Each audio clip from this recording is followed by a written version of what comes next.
Good evening, students. This is Dr. Ajay, and you are watching my channel One Level Up.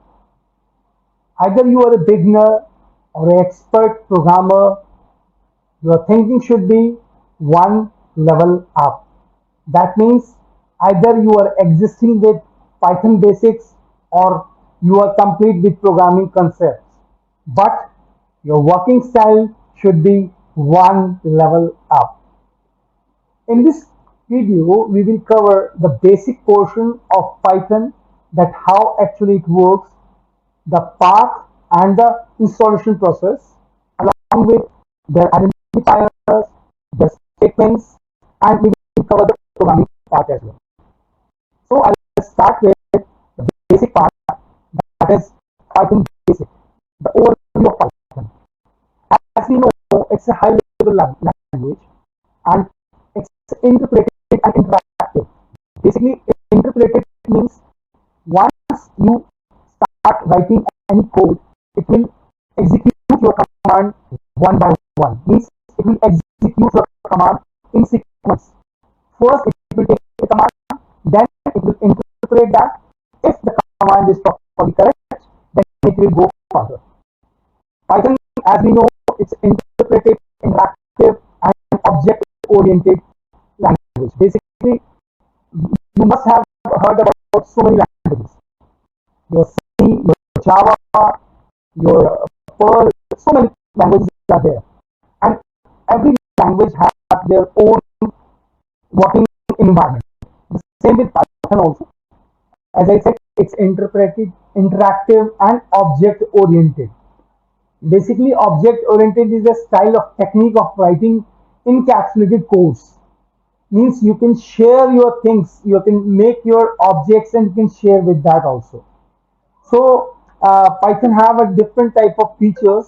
It's very easy to learn, easy to read, and easy to maintain. That means in very short period you can write more executable things.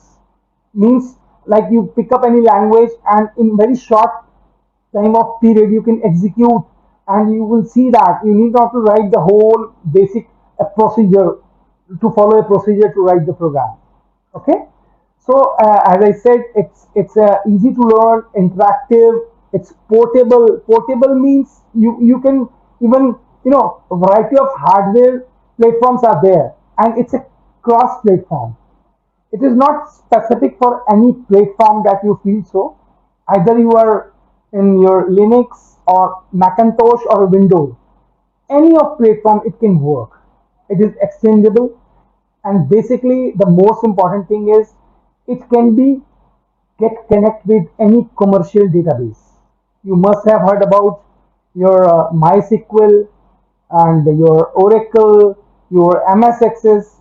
So it can be, that make the interface with all the databases. Next is your environmental variables with this Python. When you will install any Python 3.2, 3.5, so you will have different type of version. From that you can take your as per your it's a 32-bit process or a 60-bit process, your CPU. So you can install that thing according to that also. So before I'll start with, I'll tell you some tips for that. That when you install that, so you will have that environment. I'll show you one by one. When you install this, basically this is 3.8.5. I have installed with this, and this is your interactive mode. How would you know that it's interactive mode? Basically, there are three arrows are there that shows that you are in interactive mode. I'll let you know about all the mods that you are using with this Python. So we are one by one we will do like this. And one is your Python environment variables.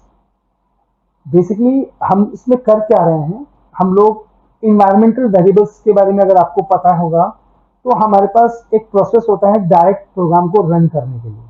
Means when you try to run any program from anywhere, either you install your Python in C drive or D drive or any particular drive, you have to specify a particular path for that.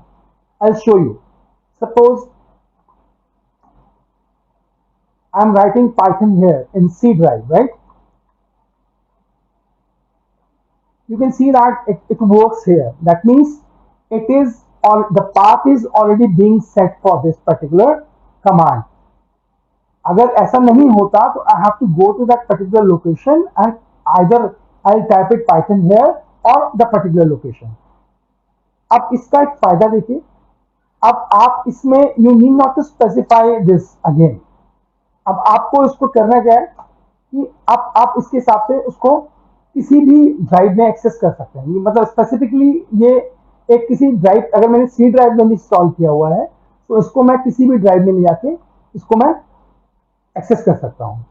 दूसरा इसमें सबसे important part होता है, ये environmental variables होते हैं जो हम पाइथन को स्टार्ट करने के लिए उसका एक पाथ सेट करते हैं कि उस लोकेशन पे जहां वो इंस्टॉल है, जरूरी नहीं है कि वो वहीं से ही उसको एग्जीक्यूट करे, उसे वो किसी भी लोकेशन में ले जाके उसको इंस्टॉल कर सकता है.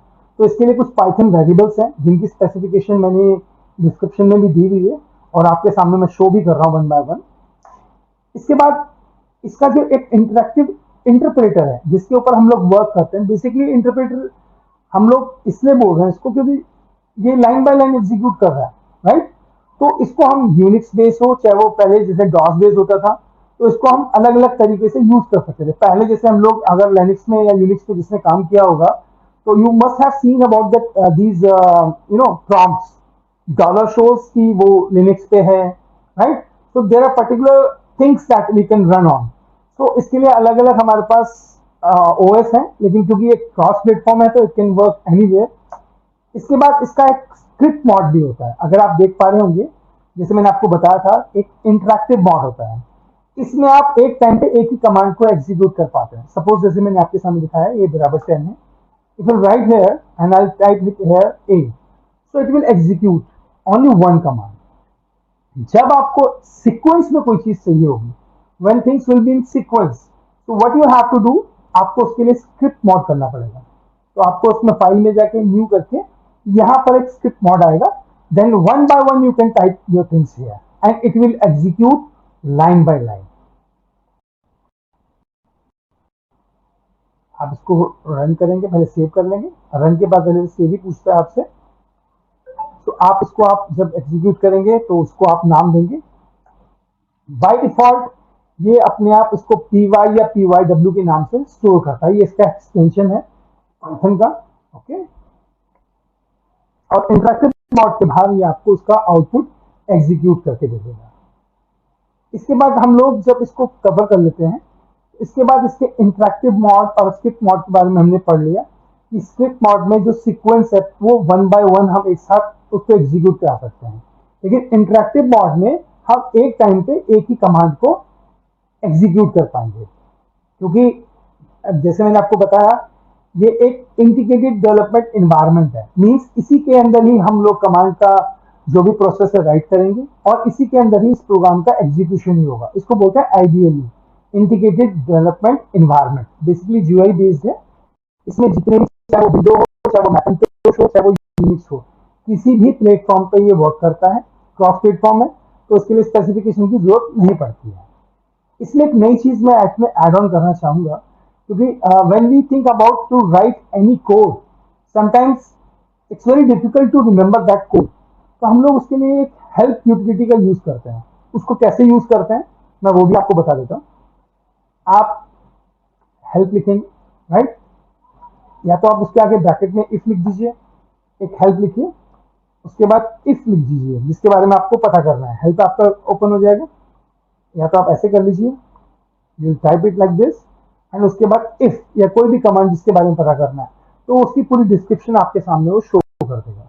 Means what actually this statement executed for, how it evaluate the things, what are the expressions. तो ये सारी डिटेल आपको इसमें पता लग जाती है. ये आपको उसके अकॉर्डिंगली बता देगा. तो एक हेल्प, एक it is basically a utility to help you to understand the statements of Python. Utility तो आपको पता ही है, यूटिलिटी तो किसी भी फॉर्म की एक फॉर्मेशन है, टूल है जिससे हम लोग हेल्प के फॉर्म में उसको यूज करते हैं. इसके बाद हमारे पास सबसे इंपॉर्टेंट चीज, जब हम किसी भी लैंग्वेज को पढ़ते हैं या समझते हैं, सबसे इंपॉर्टेंट होते हैं उसके पहले बेसिक फंडामेंटल क्या है. क्योंकि लैंग्वेज, चाहे वो हिंदी हो, चाहे वो इंग्लिश हो, चाहे वो कंप्यूटर हो. I hope you are getting this point. We need a proper grammar for that. Either it's your Hindi grammar, either it's your English grammar. Same with computer also. Computer have their own grammar. The basic protocols, rules and regulations are there. तो हम लोग उसी rule and regulation के accordingly जैसे हम और किसी language को सीखते हैं, ऐसे ही हम लोग पाइथन को भी समझते हैं और अंडरस्टैंड करते हैं. तो इस प्रोटोकॉल के हिसाब से हम लोग सबसे पहले उसके आइडेंटिफायर के बारे में बात करेंगे कि पाइथन बेसिकली जो लैंग्वेज है, उस लैंग्वेज को जब आप किसी भी चीज को लैंग्वेज बोलते हैं, लैंग्वेज का अपना खुद का ग्रामर होता है. जैसे आप लोगों ने नाउन, प्रोनाउंस, ये रूल्स हैं, इन रूल के अकॉर्डिंगली ही आप इंग्लिश को फर्दर कर पाते हैं. ऐसे ही पाइथन का भी एक ग्रामर है. उस ग्रामर के कुछ रूल्स एंड रेगुलेशंस हैं. एग्जाम्पल देखिए हम बात करते हैं. अगर जैसे मैं a बराबर 10 कहता हूं, तो how computer will know that कि what is a and what is 10. So there should be a grammar for that.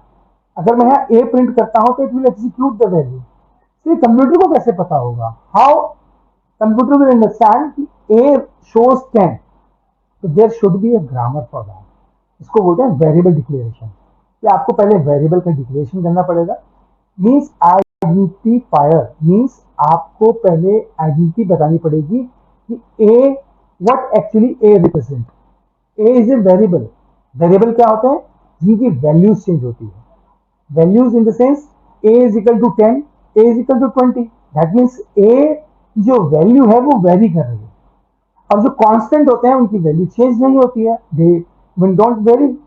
अगर आप एक 10 रुपए के नोट में आप अगर एक जीरो बढ़ा दें तो क्या वो 100 का बन जाएगा? It can not be, because that value is fix.